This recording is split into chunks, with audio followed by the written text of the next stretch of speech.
मुझे आज बहुत अच्छा लग रहा है सर कि मैं लहरें पे ये इंटरव्यू दे रहा हूँ। बचपन से मैं फ़ैन रहा हूँ। काला पानी जैसा शो और संतोष जैसा किरदार मुझे नहीं लगता बना है।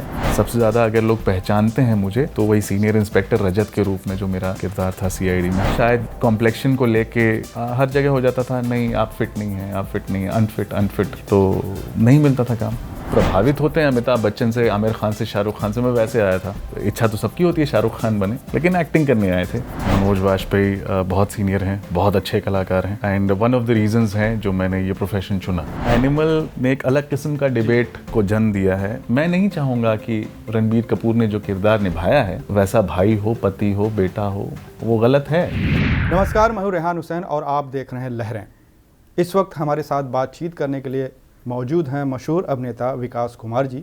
आर्या 3 में जैसा कि आप जानते हैं लीड जो किरदार निभाया है वो सुष्मिता सेन ने निभाया, लेकिन विकास कुमार जी का जो इंस्पेक्टर खान का किरदार है वो भी काफ़ी अहम है।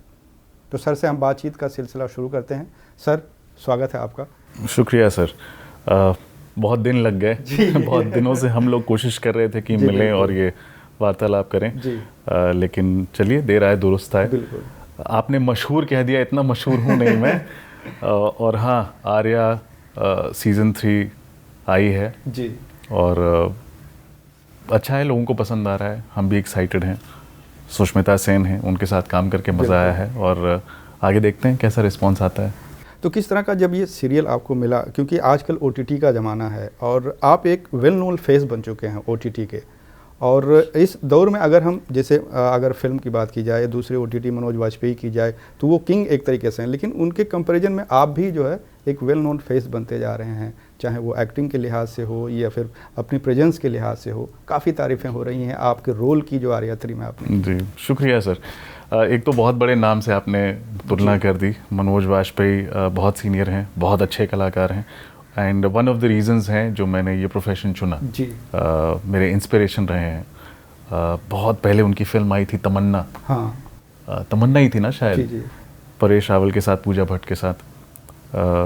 वहाँ से लेके बैंडेड क्वीन से लेके कई चीज़ें उन जैसा काम करना चाहते थे। थोड़ा रिलेट करता हूँ क्योंकि बैरी जॉन से शुरुआत हुई थी दोनों की और दोनों बिहार के हैं। OTT बहुत बड़ा स्पेस है और ऐसा कोई कंपटीशन नहीं है। आई थिंक इतना काम हो रहा है, इतना अच्छा काम हो रहा है कि हर कलाकार के लिए जगह है और अगर आप को मौका मिलता है जी, तो मतलब आप अच्छा काम कर सकते हैं और करते रह सकते हैं। जी बिल्कुल। अब जो राम माधवन जी का निर्देशन है, आर्या सीरीज जितनी भी आई, पार्ट 1, पार्ट 2 और अब 3, कैसा रहा है उनके साथ काम करने का अनुभव? सबसे अच्छा अनुभव। As a production house Ram Madhvani film से बेहतर कोई नहीं है, ठीक है। एज अ डायरेक्टर वो बाकी लोगों से बहुत अलग हैं, उनका शूटिंग स्टाइल बहुत अलग है। उन्हें सब पता है कि क्या चाहिए, लेकिन वो ज़्यादा डायरेक्शन देते नहीं हैं बोल के। वो आपके लिए ऐसा माहौल बना देते हैं कि आप आएँ, अपनी ज़िंदगी जिएँ एज अ किरदार और उसको निभा के जब आप वो ज़िंदगी जी रहे हैं एक तरह से, तो उसको वो कैप्चर कर लें अपने कैमरों से। बस उनका काम वही है और वो बहुत अच्छी तरह करते हैं। इसका मतलब ये नहीं है कि वो बस यही कर रहे हैं, उन्हें कुछ पता नहीं, उन्हें सब पता है। इसलिए उनका जो सबसे बड़ा फोकस होता है, जो हमारे लिए बड़ा अच्छी बात है बड़ी एक्टर्स के लिए, कि उन्हें लगता है कि एक्टर्स कहानी को आगे ले जा रहे हैं। इसका मतलब ये नहीं कि बाकी लोग कुछ नहीं कर रहे हैं, लेकिन एक्टर्स को वो बहुत तवज्जो देते हैं और पूरी कोशिश करते हैं कि सब कुछ प्रोडक्शन वाइज जो है वो एक्टर के लिए एकदम सूटेबल हो, अपना बेस्ट देने के लिए। तो ऑफ कोर्स तीनों सीजन्स में ऐसा मिला है काम करने को। और एज अ प्रोड्यूसर तो बहुत अच्छे होस्ट हैं, बहुत पैम्पर करके रखते हैं।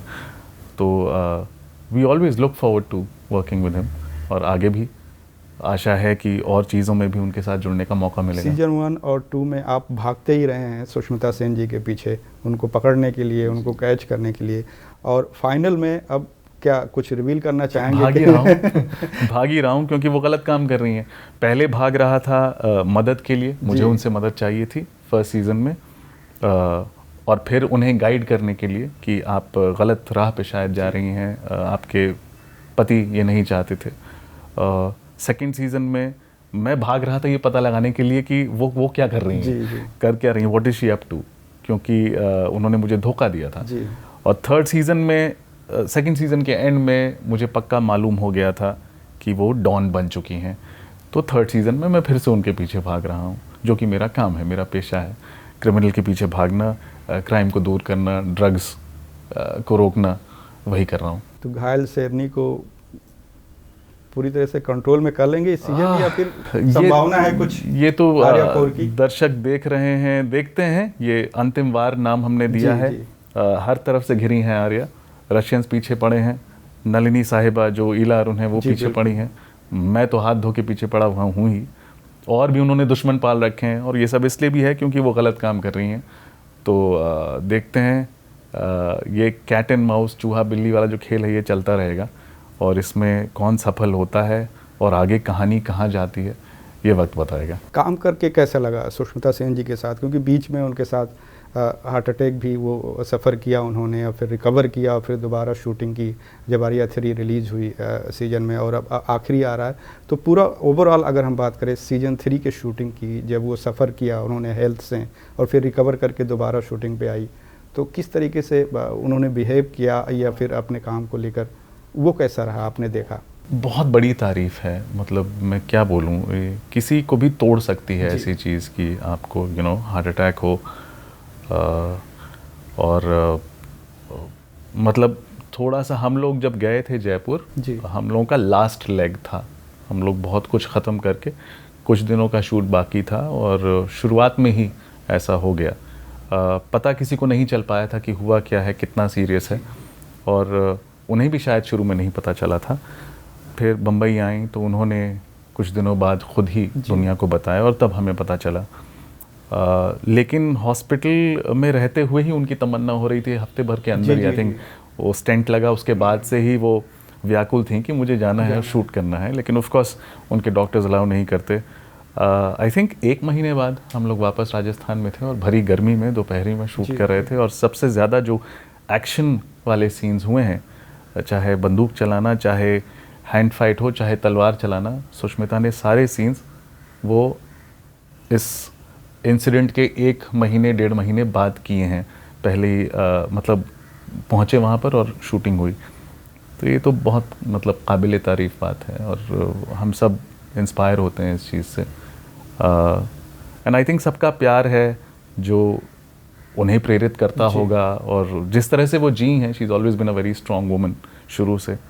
तो हाँ, मतलब ये हम लोगों के लिए एक हल्का सा सेटबैक आया था बीच में, जिसे उन्होंने सेटबैक महसूस होने भी नहीं दिया। जितनी जल्दी वो वापस आई और हमने काम ख़त्म कर दिया और अब रिलीज़ हो गई। यंग एज में सर इस तरह की जो हार्ट अटैक जैसी चीज़ें हो रही हैं, अभी श्रेयस तलपति जी को भी हार्ट अटैक आया फिल्म की शूटिंग के दौरान, तो क्या आप इसे एक लाइफस्टाइल की बदलती हुई वो मानेंगे, या फिर वर्कलोड बढ़ता प्रेशर है काम करने का, या फिर किस वजह से आजकल जो मेडिकल चीज़ें बोल रही है वो वर्कलोड बोल रही कि ज़्यादा वर्कलोड ले रहे हैं? इसका देखिए सबसे सटीक और रिस्पॉन्सिबल जवाब तो कोई मेडिकल प्रोफेशनल ही दे सकता है, कोई डॉक्टर दे सकता है। लेकिन जब हम लोग बात करते हैं तो आई थिंक कि हर चीज़ का कॉम्बिनेशन है। स्ट्रेस है, वर्कलोड है, लाइफस्टाइल है, पर हर तरह की चीज़ें आपके सामने आती हैं। कोई मैंने ऐसे इंसिडेंट्स भी देखे हैं जब किसी का लाइफस्टाइल बड़ा हेल्थी रहा हो, कुछ ही किस्म का नशा भी ना करता हो, यंग हो, और कैंसर या हार्ट अटैक या कुछ हो गया। तो कई चीज़ें तो मुझे लगता है कुदरती हैं, लेकिन हाँ, एक हमारी जिम्मेदारी बनती है कि एक हेल्थी लाइफस्टाइल रखें, उचित खाएं, उचित एक्सरसाइज करते रहें, वर्कलोड ज़्यादा ना लें। हम में से कोई नहीं चाहता स्ट्रेस लेना, थोड़ा सा आ ही जाता है ज़िंदगी में। पर हाँ, ये सब है। कई लोग कहते हैं कोविड के बाद ऐसा है, कई लोग कहते हैं वैक्सीनेशन टीके की वजह से भी है। तो ये सब थियोरीज हैं। हम लोग आई थिंक यही कर सकते हैं कि अपनी तरफ से हेल्थी लाइफस्टाइल जिएं, अच्छा खाएं, थोड़ा फिज़िकली एक्टिव रहें, और आराम भी दें अपने शरीर को। आई थिंक बहुत ज़रूरी है स्ट्रेस के मामले में और नींद के मामले में। आई थिंक हम लोग काम करते करते, मेहनत करते करते थोड़ा खो जाते हैं, and we need to be responsible towards ourselves. बिल्कुल। तो सर, अगर शुरुआती दौर की आपकी हम बात करें, आपके पिताजी डॉक्टर थे और आपने MBA किया और फिर टर्न किया एक्टिंग में, तो बिहार और यूपी हमारे जो स्टेट हैं उसमें अक्सर ये होता है कि बच्चा 12 के बाद या तो डॉक्टर बनता है, इंजीनियर बनता है, या फिर UPSC की तैयारी करता है। जी। तो डॉक्टर बनने के बजाय आपने ऑप्शन एमबीए का चुना और एमबीए करने के बाद आपने एक्टिंग की ओर आया, तो फिर कैसे डिसाइड हुआ ये टर्निंग पॉइंट कहाँ रहा आपने? हाँ, ये एक्चुअली हाँ, मतलब मैं बचपन से, जैसा हमारे यहाँ होता है कि आप अपने पिता को फॉलो करते हैं। मेरे पिताजी डॉक्टर थे, बहुत सक्सेसफुल डॉक्टर थे, ख़ासकर गरीबों के बीच। मैं भी उनकी तरह डॉक्टर बनना चाहता था और सबको लगता भी था कि बनूंगा, क्योंकि मैं पढ़ाई में बहुत अच्छा था और बहुत अच्छा लड़का जिसे कहते हैं कि मन लगा के पढ़ रहा है, टाइम पे अपना काम कर रहा है, डिसिप्लिन चाइल्ड। तो किसी को लगा नहीं था कि ये कुछ और करेगा। लेकिन जब तक मैं 10th और फिर 12th में पहुंचा, मेरे इंटरेस्ट थोड़े बढ़ने लगे, थोड़ा दायरा फैलने लगा। मैं पढ़ा भी वेलम में, देहरादून में, तो थोड़ा एक्सपोजर ज़्यादा था। ऑफ कोर्स बिहार में थोड़ा लिमिटेड होता है कि डॉक्टर, इंजीनियर, नहीं तो आईएएस पहले, अब थोड़ा खुला है। तो जब मैंने हिम्मत करके अपने घर में बात रखी कि मैं कुछ अलग करना चाहता हूँ, थोड़ा बहुत मैंने थिएटर वगैरह देखा था, शाहरुख खान की दिलवाले दुल्हनिया ले जाएंगे देख ली, तो और रंगीला आई थी उसके जस्ट 1 महीना पहले, तो बहुत अच्छी लगी दोनों फिल्में। और मेरे कुछ मित्रों ने बोला, यार तुम भी ऐसे ही कुछ हो, मुझे देख के लगता नहीं होगा, पर मैं भी थोड़ा जैसे रंगीला में आमिर खान थोड़े चंचल टाइप के थे, वैसा था। शाहरुख खान जिस तरह से बात करते हैं शायद वैसा था। तो मुझे लगा, तो मैंने ना थोड़ा गलत समझ लिया। मुझे लगा कि हाँ यार, ये बड़ा कूल सा, कूल से लोग हैं, कूल सी ज़िंदगी है। मुझे उस समय ये एहसास नहीं था कि बहुत मेहनत लगती है इस प्रोफेशन में। तो खैर, रुचि तो एज इंडियन बचपन से थी, मतलब अमिताभ बच्चन से लेके सबके फ़ैन रहे हैं। तो खैर अल्टीमेटली पिताजी से कहा, उन्होंने एकदम डिस्करेज नहीं किया, उन्होंने बस ये कहा कि पढ़ाई कर लो पूरी। और शुरू में मेरा था कि मैं 5 साल MBBS करूं, ये सब करके इतनी मेहनत करके फिर मैं जाऊं। तो खैर मैंने पढ़ाई तो की, लेकिन मैं मेडिकल लाइन में नहीं गया। मैंने ग्रेजुएशन की, मैंने MBA भी किया पार्ट टाइम, और मैं साथ थिएटर में जुड़ गया। अच्छा। तो मैंने पिताजी को कहा भी था कि मैं 3 महीने का बैरी जॉन, अब क्योंकि मैं सबसे ज़्यादा प्रभावित था शाहरुख खान से, मनोज बाजपेयी से, तो पता लगाया कि इनके गुरु कौन है, तो बैरी जॉन। तो पता लगा कि वो 3 महीने का उस समय एक वर्कशॉप लेते थे, इमागो नाम से एक्टिंग स्कूल था। टैग जो उनका थिएटर एक्शन ग्रुप था, वो उस समय इनएक्टिव था। तो मैंने वो 3 महीने का कोर्स किया और मैंने अपने पिताजी को कह दिया कि मैं ये करके देख लूँगा, कि आकलन कर लूँगा ऑनेस्ट, कि मैं किसी लायक हूँ या नहीं हूँ। और अगर मुझे लगा कि हाँ मैं ठीक ठाक कर सकता हूँ तो मैं आगे बढ़ूँगा, नहीं तो मैं चुपचाप मेडिकल एंट्रेंस दूंगा मन लगा के, और होता नहीं होता पता नहीं, पर था कि कोशिश करके निकाल लूँगा। तो वहाँ से शुरुआत हुई और ठीक ठाक कर लिया वर्कशॉप में। लोगों को लगा कि नहीं, बैरी ने भी सराहना की, तो वैसे ही फिर 1-2 नाटक किए और आगे बढ़ते गए फिर। तो जब आए आप कोर्स करने के बाद, जब एक्चुअल फील्ड में आए, जब असली आपका इम्तहान होना था, तो किस तरह की चैलेंजेस, कितने रिजेक्शन या फिर ऑडिशन देने पड़े जी, उसके बारे में थोड़ा सा। तो जब आदमी ऐसा कुछ मतलब 3 महीने का भी बहुत छोटा कोर्स है, लोग तो NSD करके आते हैं 3 साल, फिर रेपर्टरी पता नहीं कितने साल देते हैं थिएटर को अलग अलग ग्रुप्स में। लेकिन आप छोटा सा भी कुछ ऐसा कर लो ना, तो आप में ये आ जाता है विचार कि आपने सीख लिया, कुछ तो सीख ही लिया। मैं कुछ ये नहीं हो गया था कि अब मैं सब कुछ जानता हूँ, ऑफ कोर्स, लेकिन शुरुआत हो गई थी और 4 चीज़ें समझने लगे थे, अप्रोच समझने लगे थे। तो लगा कि बम्बई आते हैं, अब काम ढूंढते हैं और कहीं ना कहीं मिलेगा। तो ऑफ कोर्स क्योंकि टेलीविज़न में ज़्यादा काम मात्रा के रूप में होता था और ज़्यादा रेगुलरली होता था, शॉर्ट टाइम में मिलता था, तो टेलीविज़न से शुरुआत की, कोशिश की, नहीं हुआ। एकदम जैसा मैं डिलिजेंट स्टूडेंट था, वैसे ही एक कॉपी कलम लेके हर एक पन्ने पे एक प्रोडक्शन हाउस का नाम लिख के वहाँ से शुरुआत की। पहले पे बालाजी, दूसरे पे अगला, तीसरा, ऐसे। और मैं तारीख लिखता था कि आज मैं गया, इससे मिला, इसने कहा इस दिन मिलो, या कोई नंबर दिया, इससे बात करो। तो मैं फॉलो अप करते रहता था रेगुलरली। 6 महीने मैंने लगभग किया ये, बहुत डिलीजेंटली। लोग थे जो उठ के अचानक से कहीं भी जाके मिलाते थे, मैं ऐसे करता था थोड़ा ऑर्गेनाइज्ड वे में। लेकिन मैंने पाया इससे कुछ नहीं हुआ। लोग कहते थे कि ऑडिशन होगा, आप टच में रहिए, इस दिन मिलिए, ये वो। फिर एक दिन जाइए तो बोलते थे अरे ऑडिशन तो हो गया, ठीक है। या फिर कुछ शायद कॉम्प्लेक्शन को लेके ये है यहाँ पे, और कुछ जो भी कारण रहा होगा हर जगह हो जाता था, नहीं आप फिट नहीं हैं, आप फिट नहीं हैं, अनफिट, तो नहीं मिलता था काम। लेकिन फिर लगे रहे और इसी दौरान एक कहीं टीचिंग का मौका मिला, वो कर लिया, असिस्टेंट टीचर बन गया एक्टिंग के। कहीं फिर यही अचानक से एक डायलॉग कोचिंग का मौका मिला, जिसने एक अलग एक डायरेक्शन दी मेरे करियर को। तो वो मेरे मित्र हनीत रेहन हैं, जो डायरेक्टर हैं, अब रात अकेली है उन्होंने बनाई थी नवाज़ को लेके। तो वो शुरू से विशाल भारद्वाज के असिस्टेंट रहे हैं, तो वो मेरे रूममेट थे। तो उन्होंने कहा, वो किसी मीटिंग में थे कहीं पर, कुछ दोस्तों के साथ बैठे थे, तो वहाँ पर एक असिस्टेंट कास्टिंग डायरेक्टर थे एक प्रोजेक्ट पे जो हॉलीवुड की थी, यहाँ शूट हो रही थी जोधपुर में पूरी। तो अक्सर ऐसा होता है कि कोई प्रोजेक्ट आके एक जगह शूट होती है तो छोटे किरदारों में वो लोकल्स को हायर करते हैं। कहानी भी बिब्लिकल थी, उसमें गोरे नहीं चाहिए थे वैसे लोग, अंग्रेज़ दिखने वाले। तो उन्होंने काफ़ी इंडियंस को कास्ट किया था बॉम्बे से, तो उन्हें कोई चाहिए था जो ये इंश्योर कर ले कि ये लोग अच्छी अंग्रेज़ी बोलें, और दूसरा इंडियन साउंड ना करें, टूवर्ड्स ब्रिटिश साउंड करें। तो हनी जो मेरा मित्र है उसने बोल दिया कि हाँ मेरे पास एक बंदा है, ये कर लेगा। तो उन्होंने बोला कुछ किया है, तो नहीं किया है, लेकिन मुझे पता है वो कर लेगा, 110% कर लेगा। तो मेरा नंबर दिया, वो लोग मुझसे मिले, लाइन प्रोड्यूसर आए हॉलीवुड से, उन्हें अच्छा लगा। तब तक मुझे भी पता नहीं था करना क्या है और कैसे करना है। फिर हाँ गए सेट पे, और जब सेट पे गए तो डायलॉग कोच एक वो बैज मिल गया। फॉरेन क्रू पे यूजुअली क्रू जितनी होती है उनको एक बैज रहता है, तो विकास कुमार डायलॉग कोच लिखा हुआ था। तब पता चला कि डायलॉग कोच इसको कहते हैं, और फिर करते गए, ठीक ठाक काम किया तो द वर्ड स्प्रेड। तो क्योंकि वहाँ पर काफ़ी क्रू बॉम्बे की भी थी उस फिल्म पे, तो ऐसे करते करते फिर वर्ड स्प्रेड, फिर डायलॉग कोचिंग की शुरुआत हुई, वहाँ से शुरुआत हुई डायलॉग कोचिंग। लेकिन क्या इस बीच आपको कहीं लगा कि जब आपने कहा कि ऑडिशन में बोले कि हो गया, अब ऐसा कुछ नहीं है, या फिर कहीं कुछ फीलिंग आई कि नहीं यार अब मैं गलत फील्ड में आ गया, यहाँ से वापस जाना चाहिए? ये मुझे कभी नहीं आई थैंकफुली कि मैं गलत फील्ड में आया हूँ। ये ज़रूर एक आध बार दो बार हुआ है कि आपने ऑडिशन दिया और ऑडिशन देके आपको लगा यार मैं एक्टर हूँ, मतलब कुछ ठीक कर रहा हूँ या नहीं कर रहा हूँ, बस अपने ऊपर थोड़ा डाउट हुआ वैसे, नॉट कि मैं गलत प्रोफेशन या मुझे कुछ हताशा हो गई कि मुझे लौट जाना चाहिए, ऐसा कुछ नहीं हुआ, ऐसा कभी कुछ नहीं हुआ थैंकफुली।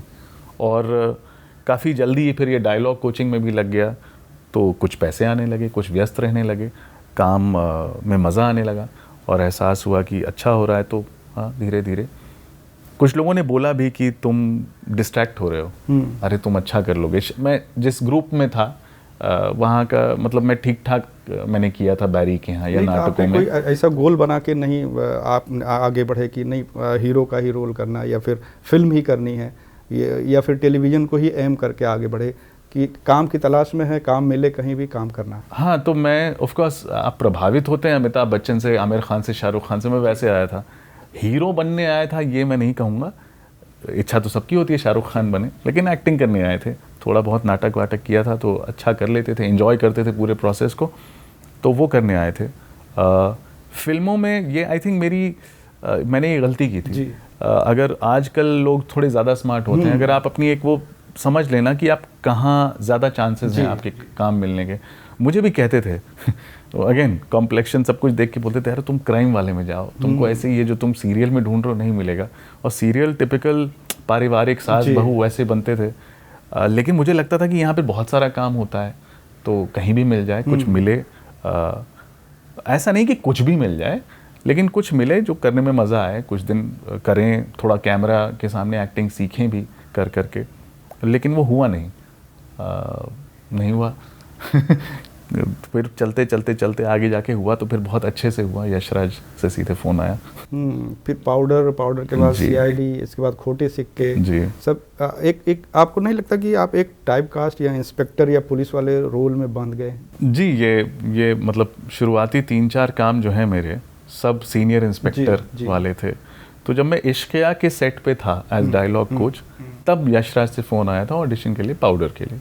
तो जो डायरेक्टर हैं अतुल सबरवाल, राइटर डायरेक्टर, उन्होंने मुझे परफॉर्म करते हुए देखा था कहीं एक नाटक में, और उन्हें लगा, वो इम्प्रेस हुए थे बेसिकली, तो उन्होंने नाम दिया होगा। तो वहाँ बुलाया गया, तो वहाँ कास्ट हुआ। अब ऑफ कोर्स सह कलाकार था, अच्छा रोल था, यशराज था, सब कुछ ब्रिलियंट स्क्रिप्ट थी। तो वो किया, मज़ा भी आया। अगेन उस समय उतने लोगों ने नहीं देखा, लेकिन जिन्होंने देखा उन्हें काम पसंद आया। फिर खोटे सिक्के हुआ, लीड रोल था। वहाँ से भी मुझे डाउट आने लगा था जब मैंने एक सीनियर इंस्पेक्टर किया, दूसरा सीनियर इंस्पेक्टर का आया, खोटे सिक्के लगे, पाउडर ख़त्म हुआ, 1 महीने बाद आ गया। तो मुझे लगा करना चाहिए। तो तब से मैं हर प्रोजेक्ट से पहले थोड़ा सा डाउट करता था कि यार अभी तो किया, फिर हुआ नहीं, ये लीड है, उसमें सपोर्टिंग कास्ट में थे। यशराज का शो है, आदित्य चोपड़ा, ये ऐसा कहा गया था मुझे कि वो चाह रहे हैं, उन्होंने ऑडिशन देखा है, बहुत पसंद आया है, और वो उन्होंने पाउडर में मेरा काम बहुत पसंद किया था। तो हुआ कि ये तो करना ही है, ठीक है। फिर किया। चीज़ें और होनी थी उस समय। जैसा कहते हैं कि दी शोज़ जो यशराज के शोज़ हैं, पाउडर, खोटे सिक्के, थे वो way ahead of that time. अभी आते OTT के माहौल में तो एक अलग तरह का रिसेप्शन मिलता। उस समय टीवी पे आए थे तो शायद वो ऑडियंस नहीं मिली उन्हें, इसलिए कई कारणों से शायद उन्होंने वो बंद कर दिया, टेलीविज़न विंग यशराज ने। तो हम सब का काम रुक गया खोटे सिक्के का, वरना आगे सीज़न बनना था, जो अभी हम सीजन्स देखते हैं OTT में। तो फिर कई फ़ोन आए, यही जो कॉप वाले, टाइप कास्ट कहिए, जो कहिए, जो मैं मना करता गया ऐसे ही, कि वही चीज़। और था कि एक बहुत अच्छा लीड रोल आपने, और उस समय तक टेलीविज़न में दामोदर देशमुख जो मेरा किरदार है खोटे सिक्के में, वैसा कुछ आया नहीं था। Very well written part, and ठीक ठाक कर भी लिया था हमने। तो उसके बाद मन नहीं था कि अब कोई भी किसी सीरियल में कॉप चाहिए तो बुला लो, या किसी फिल्म में, तो मना करते गए। फिर करते करते CID से फ़ोन आया, जिसको भी मैं मना करना चाह रहा था। मैंने CID फॉलो नहीं की थी, ना करता था, पर ऑफ कोर्स मतलब इतना बड़ा शो, इतना पॉपुलर शो, घर में फ़ैन बैठे हुए थे लोग सब, तो उन्होंने कहा कि नहीं करना है। और पाउडर, खोटे सिक्के दोनों सोनी पे आए थे, सोनी का ही शो CID भी था। तो वहाँ से भी हुआ कि नहीं, यू वोंट रिग्रेट इट, बहुत अच्छा शो है, डायनामाइट शो है टाइप्स। तो फिर किया, and I don't regret it of course.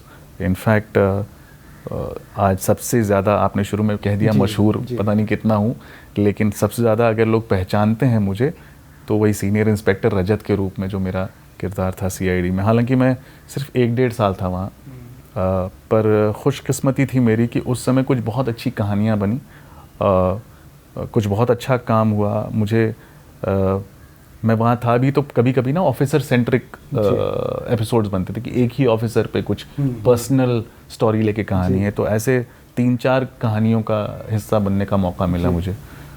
तो हाँ, वो, और मैंने कुछ मतलब कुछ जो एक CID का ग्रामर है एक्टिंग का, और कुछ मेरा कुछ रहा होगा, कुछ मैंने एक सब बहुत अच्छा करते हैं, पर उस बीच में मैंने कुछ अपना शायद एक अलग यूनिक लेके आया, जो कहीं एक रह गया लोगों के साथ। तो इसलिए वो आज भी याद करते हैं। CID के जो बाकी कलाकार थे सर, चाहे वो इंस्पेक्टर अभिजीत हों, या फिर दया हों, या फिर CP साहब हों, इंस्पेक्टर प्रद्युमन जी, तो कैसा रहा वर्क उनके साथ काम? बहुत बढ़िया, बहुत बढ़िया, बहुत ही अच्छा माहौल है वहाँ पे काम का। ACP Pradyuman almost fatherly like figure हैं। अच्छा, वो सबसे सीनियर वहाँ पे थे, लेकिन सबसे एनर्जेटिक। ठीक, आप उनसे हैंडशेक कीजिए ना, आपको पता चल जाएगा कितना दम है वहाँ पे। एंड जिस तरह वो चलते थे, जो उनका बॉडी लैंग्वेज था, इवन CID में और बाहर भी। अभिजीत, आदित्य श्रीवास्तव, वो एक मेरे इंस्पिरेशन रहे हैं, मनोज बाजपेयी, वो शाहरुख खान। तो उनके साथ काम करके तो मतलब बहुत कुछ सीखने को मिलता है, जिस तरह वो टेलीविज़न को भी जिस सीरियसनेस के साथ अप्रोच करते हैं, और उस थोड़ा बहुत केओस जो होता है डेली शूट का, उसमें वो थोड़ा सा सम सेंस ही tries to bring to that chaos.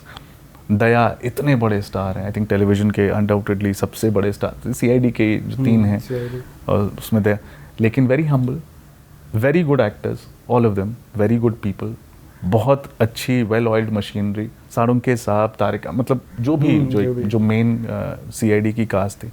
तो मैं वहाँ कम टाइम था, लेकिन मुझे मौके बड़े अच्छे मिले, और जो भी मैं कर पाया मैंने किया। आई एम वेरी थैंकफुल कि मैं उस टीम का हिस्सा था, और उस कारण एक सर्टन व्यूअर बेस है, जो आज ऑडियंस बेस है, कि आज मैं कुछ एक आर्या, एक काला पानी करता हूँ, तो कुछ वो लोग भी आते हैं जो देखते हैं, जो देखना चाहते हैं कि रजत क्या कर रहा है। एक समय था सर, जैसे दूरदर्शन पे जो सीरियल आते थे वो घर घर मशहूर थे, उसी कड़ी में रामायण भी थी और दूसरे भी सीरियल जो बने उस दौर में 80s के आखिर में।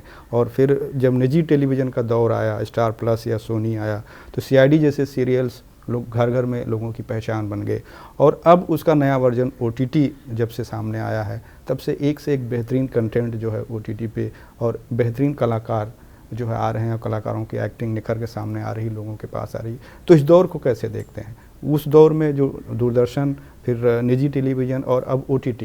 आई थिंक ये बहुत ये नेचुरल प्रोग्रेशन है। ये किसी भी और फील्ड में भी हुआ होगा ऐसे ही कि नई एंट्रीज आती हैं, मार्केट कह लीजिए या जो भी कह लीजिए उसमें, और नए तरह के व्यूअर्स बनते हैं, नए तरीके से हम कंज्यूम करते हैं चीज़ों को।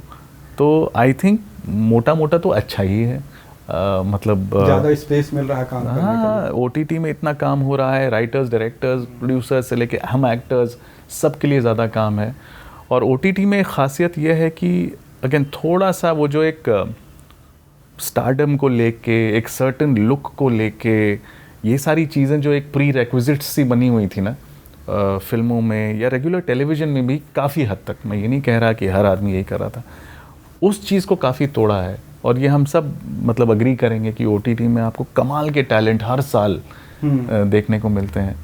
तो ये तो of course it's a win win for everyone. और सबके घरों में अब टेलीविज़न भी बड़े हो गए हैं, होम थिएटर्स लगा रखे हैं, तो घर बैठे लोग मज़ा लेते हैं अच्छे कंटेंट का।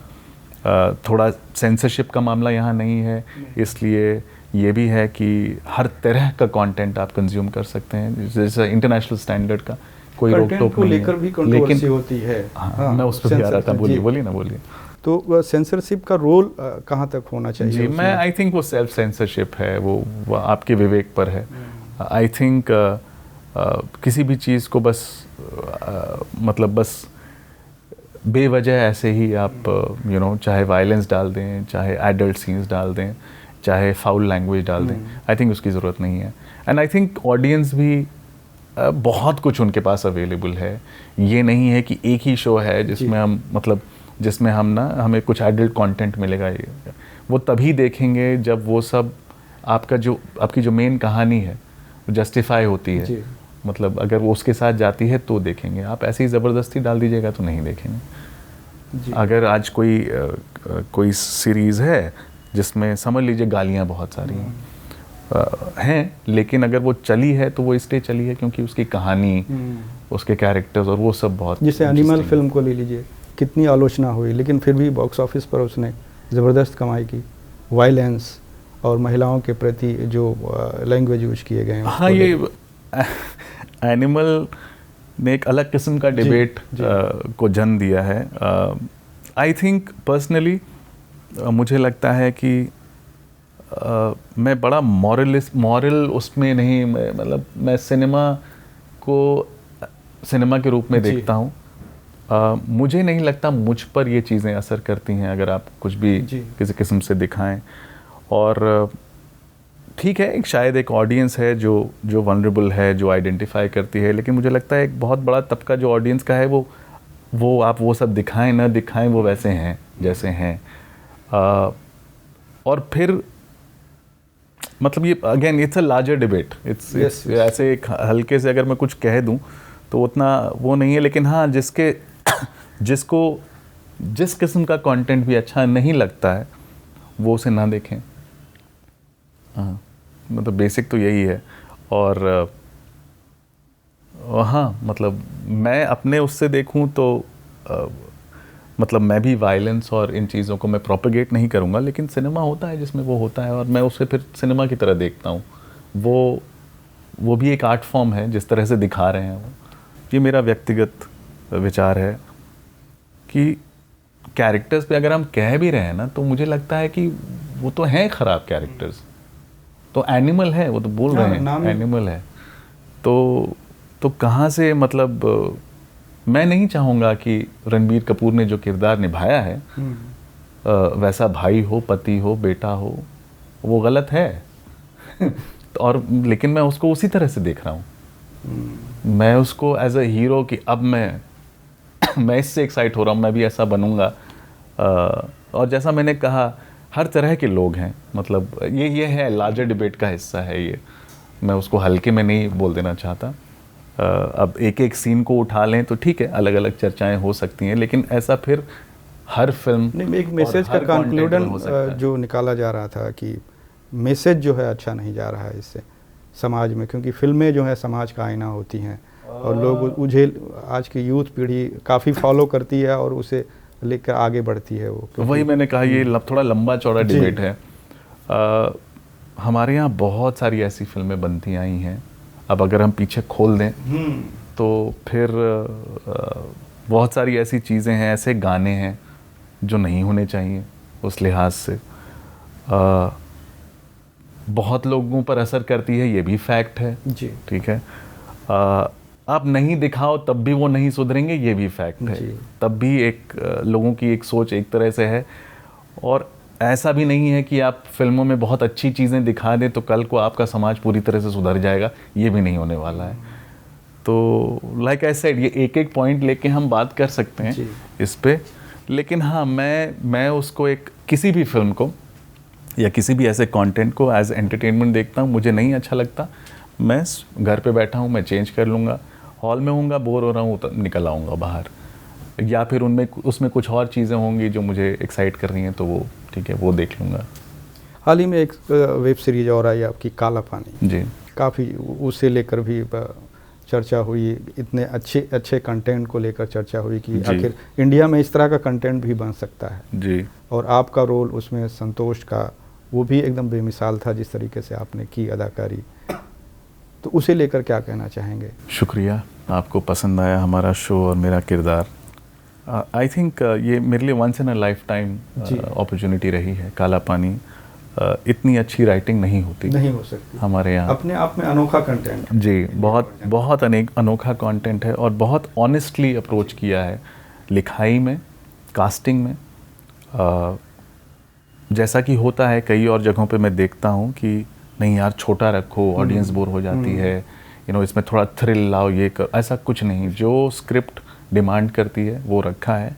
55 मिनट के घंटे भर के एपिसोड हैं, ठीक है। हर किरदार को पूरी तरह से फ्लैश आउट किया है, कुछ भी अननेसेसरी नहीं है, और सबके आर्क्स बड़े कमाल के हैं। जो भी एक्टर छोटे या बड़े रोल में इसमें हिस्सा है इस शो का, उसको पूरा मौका मिला है अपना हुनर दिखाने का। और कहानी इतने अच्छे से पिरोई हुई है, मतलब लाइक आई सेड, काला पानी जैसा शो और संतोष जैसा किरदार मुझे नहीं लगता बना है। संतोष जैसा किरदार, कई चीज़ें हैं, जिस ट्रेजेडी से वो गुजरा है, जो चीज़ें उसके साथ हो रही हैं, या फिर वो एक पूरे एपिसोड वो जो गड्ढे में गिरा हुआ है, जो सर्वाइवल पे पूरी बनी हुई है, ऐसा कहाँ देखने को मिलता है। मुझे उस एपिसोड को देख के कुछ मित्र हैं, एक्टर हैं, कास्टिंग डायरेक्टर, उन्होंने फ़ोन किया, उन्होंने बोला यार तुमने अपनी कास्ट अवे कर ली, जो टॉम हैंक्स की इतनी बड़ी फिल्म है। तो वो हाँ, वो it's a blessing. I am so lucky, so fortunate कि I am a part of Kaala Paani, और इतनी अच्छी टीम जो इतनी ईमानदारी से इतना अच्छा काम करती है। आशुतोष जी के साथ शायद आपके कुछ साथ में कोई सीन है, या फिर अमिया चक्रवर्ती जी के साथ कोई सीन नहीं, लेकिन फिर भी जिस तरीके से पूरे सीरीज को कंबाइंड तौर पर बाहर निकाल के कंटेंट आया है सामने जी, वो चीज़ जो है काफ़ी काबिल तारीफ़ लगती है कि एक हॉलीवुड कंटेंट जो है इंडियन वर्जन में बना है। जी, ये हमें बहुत लोगों से सुनने को मिला। मतलब हमारे लिए सबसे बड़ा जो कॉम्प्लीमेंट था, ये है इंटरनेशनल स्टैंडर्ड का शो, जैसे आपने कहा हॉलीवुड कंटेंट। हमें भी, आप एक चीज़ बनाते हैं, आप पूरी मेहनत करते हैं, आपको लगता है कि आप एक अच्छी चीज़ पे काम कर रहे हैं, आप उम्मीद करते हैं कि ये अच्छा बनेगा। इसमें भी ऑफ कोर्स वही सब था, लेकिन हमें उस सब से ज़्यादा थोड़ा सा और था कि यार हम कुछ बना रहे हैं जो स्पेशल है, जो एक लास्टिंग इम्प्रेशन छोड़ने वाला है। और फॉर्चुनेटली वही हुआ। उसी तरह के कॉम्प्लीमेंट्स शुरू में ही आने लगे कि जैसा कि यही हॉलीवुड कंटेंट, इंटरनेशनल कंटेंट, जैसा best series of on Indian platform, ये भी कहा है। लास्ट ईयर की बेस्ट सीरीज, अलग अलग किस्म के कॉम्प्लीमेंट्स मिले हैं। And I think I think rightly so, मैं उसका हिस्सा हूँ, लेकिन अब मैं कह सकता हूँ इतना। तो अब अगला सीजन कब तक दर्शकों से सामने होपफुली आएगा? जल्दी। नेटफ्लिक्स ने अनाउंस तो कर दिया है, काम जारी है, अभी इतना ही बोल सकते हैं। शूटिंग वगैरह शुरू अभी हुई कि कुछ भी मैं बोल नहीं सकता इस पे, लेकिन जैसे सब उत्सुक हैं, हम लोग भी उत्सुक हैं, क्योंकि अगेन इतनी अच्छी सीरीज़ का हिस्सा हैं। हम चाहते ही हैं कि जल्द से जल्द उसके आगे जो चीज़ें हो रही हैं वो सामने आएँ। बतौर डायलॉग कोच जो है, आपने कई एक्ट्रेसेस को जो है कोचिंग दी है, चाहे वो इश्किया के लिए आपने कहा विद्या बालन, या फिर जैकलीन, या फिर कल की कोचलिन, या फिर और जितनी भी आपने कोचिंग दी है, तो सबसे डिफ़िकल्ट किसके साथ काम करना रहा है और सबसे इजी किसके साथ काम करना रहा है? सबके साथ इजी रहा मोस्टली। विद्या के साथ इजी रहता है क्योंकि वो एक मित्र जैसी हैं। वो अगर आप लोगों ने भी इंटरेक्ट किया है, शी इज़ अ जेम, मतलब किसी के साथ भी there is no story anything about her. And मुझे याद है जब हम उसमें उनकी शादी नहीं हुई थी, जब इश्किया के टाइम में चेंबूर वाले घर जाता था उनके, और हम लोग नीचे, उनको चाय का बड़ा शौक़ है, हम लोग नीचे बैठ के वो चाय बनाती थी, चाय पीते थे हम, फिर क्लास होती थी। और तब से हमारा एक इक्वेशन रहा है। शकुंतला देवी पे भी काम किया हमने। कल्कि के साथ बड़ा मज़ा आया कि वो बहुत मेहनत करती हैं, शायद थिएटर बैकग्राउंड है तो जो भी मैं ज़िंदगी ना मिलेगी दोबारा के टाइम पे कुछ भी उन्हें एक वर्कशीट, एक प्रिंट आउट देता था, तो अगले दिन वो पूरा मुचड़ा हुआ सा आता था, मुझे पता चल जाता था कि काम हुआ है इससे। बड़ी इंटरेस्टिंग बात थी, पीछे उन्होंने एक इंटरव्यू में उनसे एक रैपिड फायर कर रहा था कोई, जो कर रहे थे, पूछ रहे थे कि एक फिल्म का नाम दे रहे थे, पूछ रहे थे कि क्या याद आता है, वन थिंग। तो सरप्राइजिंगली उन्होंने ज़िंदगी ना मिलेगी दोबारा, उन्होंने बोला माय हिंदी टीचर विकास कुमार। उन्होंने पेंसिल ठूंस देते थे मेरे मुंह में ताकि मेरी ज़बान साफ़ हो। हाँ, मुश्किल ऐसा किसी के साथ नहीं रहा।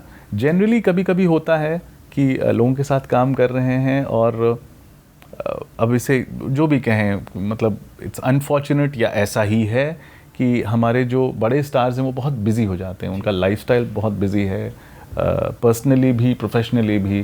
तो उस बीच में अगर वो थोड़ा और टाइम दे पाते डिक्शन को या डायलेक्ट को, तो शायद और बेहतर काम हो पाता। वो अगर थोड़ा सा और हो पाए, कभी कभी ये मजबूरियां होती हैं, मैं मानता हूँ। लास्ट मिनट हमारे यहाँ वैसा नहीं होता। हमारा अब 1 महीने बाद शूट चालू है, 15 दिन पहले डायलेक्ट पे कोई कांटेक्ट हुआ है भाई, अब अगले कुछ दिन, अभी जैसे हम किन्हीं के साथ काम कर रहे हैं, उनकी शूट शुरू होने वाली है, लेकिन उनका अभी कुछ आया है काम OTT पे, तो उनकी रिस्पॉन्सिबिलिटी बनती है प्रमोट करना, तो वो उसी में बिजी हैं, तो आप उनको भी क्या बोलें। तो ऐसे कुछ हालात हो जाते हैं। बस काश ये सिचुएशन थोड़ा और बेहतर होता। तो है, बाकी बस एक बहुत सीनियर एक्टर के साथ शुरुआत में ही नसीरुद्दीन शाह साहब के साथ काम किया था। अच्छा। तो मुश्किल नहीं था, हमारा ही अपना जो एक होता है ना कि भाई नसीर साहब हैं। अब जब मैं हायर भी हुआ था इश्किया के लिए, तो अभिषेक चौबे जो डायरेक्टर हैं, पहले मैं विद्या के साथ वर्कशॉप्स कर रहा था, उन्होंने कहा कि यार आप पूरे फिल्म पे आ जाओ और आप पूरी फिल्म पे आ जाओ, भोपाली पे भी काम करो। तो मैंने बोला मुझे भोपाली वाली आती थोड़ी है। तो उन्होंने कहा कि मेरे फिल्म का नाम डायलेक्ट नहीं है, मुझे बस फ्लेवर चाहिए, देखो तुम कर लोगे। उसने देखा था मेरा काम के प्रति अप्रोच, तो मैंने कुछ होमवर्क किया। मैं भोपाल में 1-2 लोगों को जानता हूँ, कुछ फिल्में देखी, बनाया, स्क्रिप्ट के साथ बैठा किया, कुछ ऑल्टरेशंस की। तो मैंने कहा हाँ चलो मैं तैयार हूँ, मैं आ सकता हूँ सेट पे। तो फिर मैंने पूछा क्या नसीर साहब को भी बतानी है? तो उन्होंने पहले कहा अरे मरना है उनको क्या ज़रूरत है बताने की टाइप्स। लेकिन ज़रूरत क्या ज़रूरत किसी को भी हो सकती है, आपको बताना तो पड़ेगा कि हम भोपाली डायलेक्ट एक्सपेक्ट कर रहे हैं आपके किरदार से। तो पहले ही दिन he was speaking Hindi, Arshad से मेरी बातचीत हो चुकी थी, हमने बैठ के कुछ कर लिया था, तो वो भोपाली थोड़ा सा पकड़ के लहजा कर रहे थे। तो फिर मैं हिम्मत करके नसीर साहब के पास गया कि सर वो भोपाली, तो मैंने कुछ चेंजेस, तो ही वॉज वेरी वेलकमिंग। तो वो हुआ।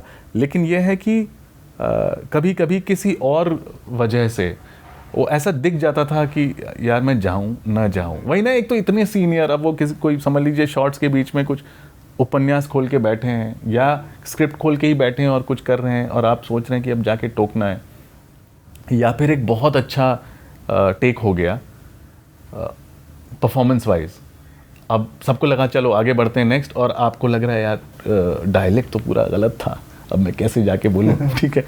तो ये सब तो एक आध बार हुआ था जब मुझे लगा कि मैं गलत टाइम पे उनको अप्रोच किया है मैंने, और एक आध बार ऐसे भी हुआ कि उन्होंने आँख के कोने से देख लिया कि मैं आना चाह रहा हूँ, फिर आ नहीं रहा हूँ, हिचक रहा हूँ, तो फिर उन्होंने ही रोक के बोला कि विकास अरे आओ क्या बताना है।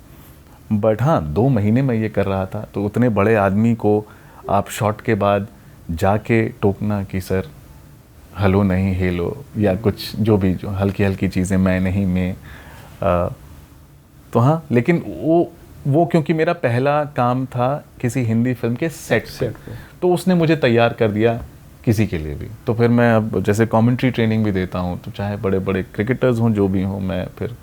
तो कैसे हैंडल करते हैं आप अपने एक्टिंग करियर को, और ये क्या आपने कोई टीम रखी है या फिर आप खुद काम करते हैं? नहीं जब तो डायलेक्ट वाला जी, तो मैं खुद भी करता हूँ और टीम भी है।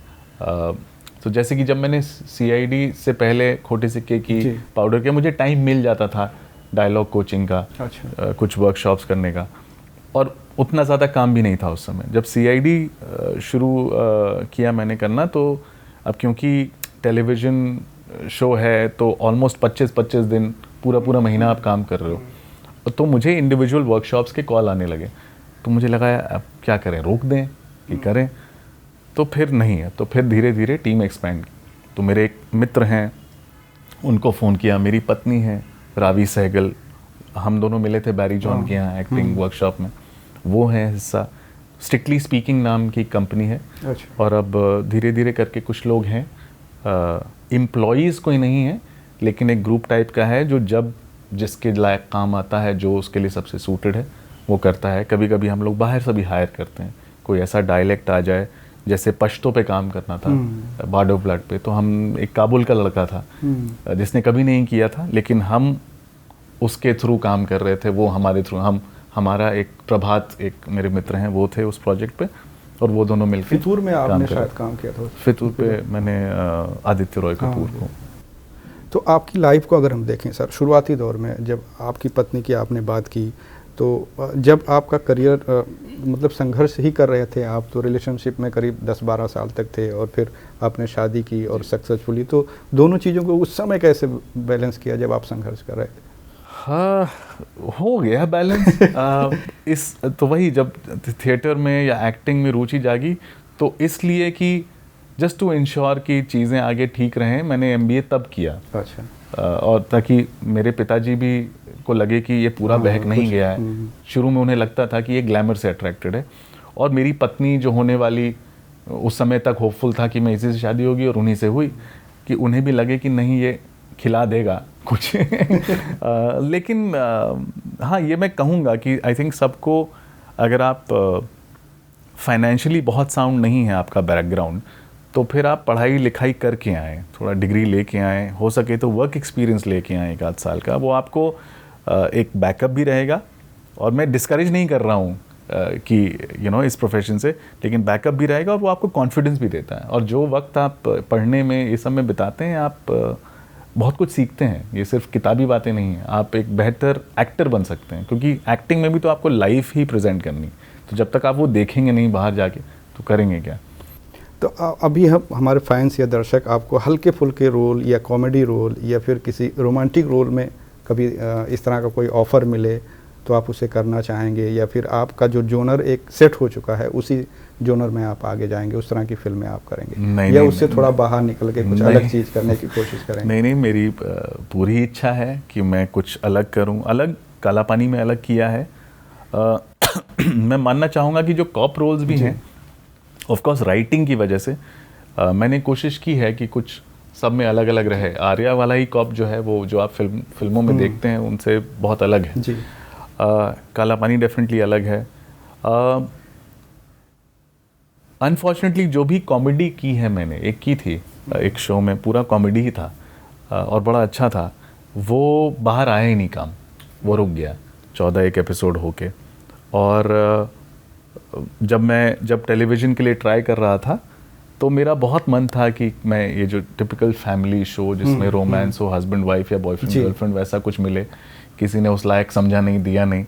बाद में आया मुझे काम, टेलीविज़न। जब मेरा थोड़ा सा खोटे सिक्के CID वगैरह करके अभी तो इस समय आने लगा जब मेरा था कि अब मैं थोड़ा OTT और फिल्मों पे ध्यान दूंगा जी। लेकिन हाँ मतलब अभी एक फिल्म आने वाली है उलझन।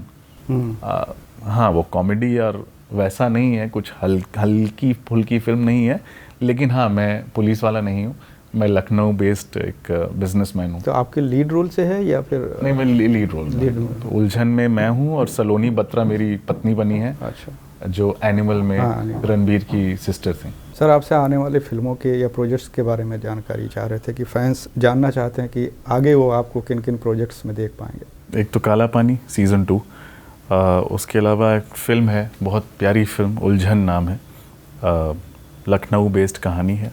जैसा मैंने कहा मैं उसमें पुलिस वाला नहीं हूँ, एक बिजनेसमैन हूँ और मैं हूँ, सलोनी बत्रा है मेरी पत्नी के रोल में।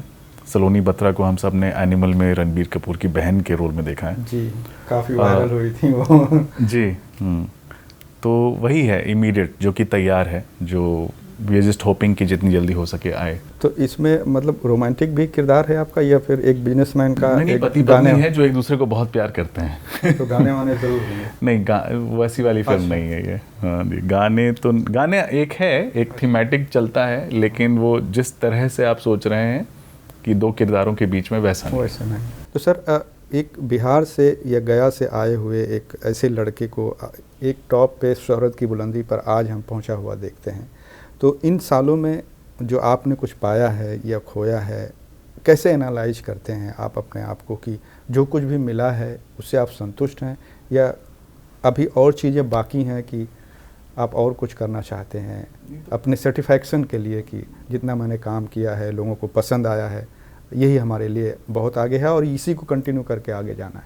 ऑफ कोर्स काम तो बहुत करना है, क्रिएटिवली तो पूरी तरह से तो कभी सेटिस्फाई नहीं हो सकते। एक काम किया, उससे सेटिस्फाइड हैं, फिर आगे और एक्साइटिंग काम मिले, ये चलता रहे, बस यही है। उस चीज़ से संतुष्ट हूँ कि अभी तक चलता आया है, स्लो बट स्टेडी रहा है प्रोग्रेस, तो ऐसे ही चलता रहे, एक्साइटिंग काम मिले, करते रहें, चाहे वो एक्टिंग में हो, ट्रेनिंग में। अब ऐसा मोड़ आया है जब मैं सोसाइटी के लिए करना चाहता हूँ, जिसके लिए स्ट्रिक्टली स्पीकिंग मैंने कंपनी फॉर्म की थी कि जहाँ से मैं हूँ बिहार शरीफ से, गया में मैं पैदा हुआ, फिर मैं वैसे मूलतः बिहार शरीफ, मूलतः मैंने सही शब्द बोला? हाँ। मैं बिहार शरीफ से हूँ, तो वहाँ से शुरुआत करना चाहता हूँ अंग्रेज़ी सिखाने के लिए, बहुत ही almost free of cost types, और जितने ज़्यादा लोगों तक हमारी ट्रेनिंग पहुँच सके, देख रहे हैं, उस पर भी काम चल रहा है टेक्नोलॉजी को यूज़ करते हुए। और अभी वेलवेट नाम की एक ऑडियो कंपनी प्लेटफॉर्म पे काम कर रहे हैं हम लोग। आजकल जो चल रहा है OTT पे चल रहा है या फिल्मों में चल रहा है, तो कौन सा ऑफ़र आप प्रिफ़र करेंगे या फिर OTT का जो ऑफ़र आपको मिला पहले वो जाएंगे या फिल्मों के लिए जाएंगे? प्रेफरेंस क्या रहेगा आपका कि कोई भी प्रोजेक्ट्स आपके पास आता है फिल्म का किसी बड़े स्टार्स के साथ या बड़ा प्रोजेक्ट है उसमें शामिल होने का, भले ही लीड रोल ना हो, साइड किरदार हो या असिस्टेंट किरदार हो या पुलिस वाला ही क्यों ना हो, उसको ज़्यादा प्रेफर करेंगे या फिर OTT पर जिस तरह चल रहा है वो करेंगे?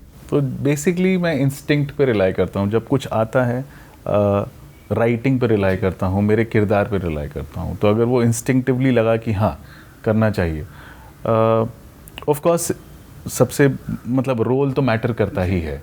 तो मैंने कई ऐसी बड़ी फिल्मों को मना किया है जिसमें शायद कई लोग बोलेंगे मुझे करना चाहिए था, पर मुझे बस अपना काम एक्साइटिंग नहीं लगा। ठीक है, ऐसे कुछ नाम अगर बताना नहीं, क्यों नाम में पड़े छोड़िए उसको, लेकिन ऐसे कुछ काम आए हैं, लेकिन जब फॉर्चुनेटली जब मैंने फिल्म देखी तो मुझे लगा नहीं ठीक ही किया, मैंने मना किया था क्योंकि मैं खुश नहीं होता।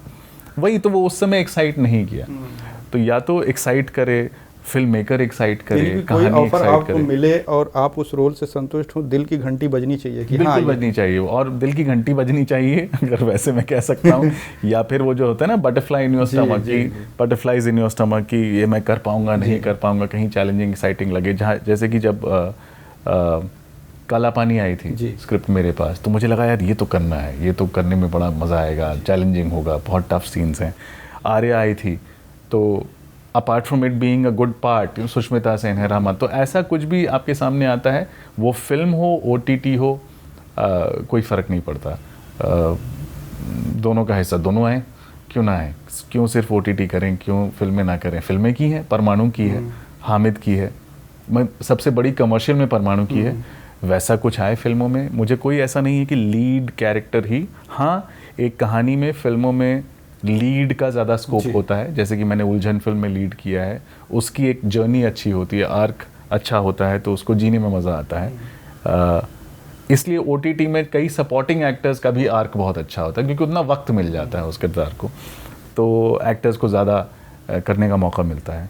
देखते हैं जो भी अच्छा मिल जाए, ऐसा कुछ। चलते चलते फैंस को क्या मैसेज देना चाहेंगे, चाहे वो आर्या 3 को लेकर हो या फिर और कुछ मैसेज? ये है कि आपने जिस तरह से मेरे काम को, या जिन कामों का मैं हिस्सा रहा हूँ उसको सराहा है, उनको सराहा है, वैसे ही प्यार देते रहें।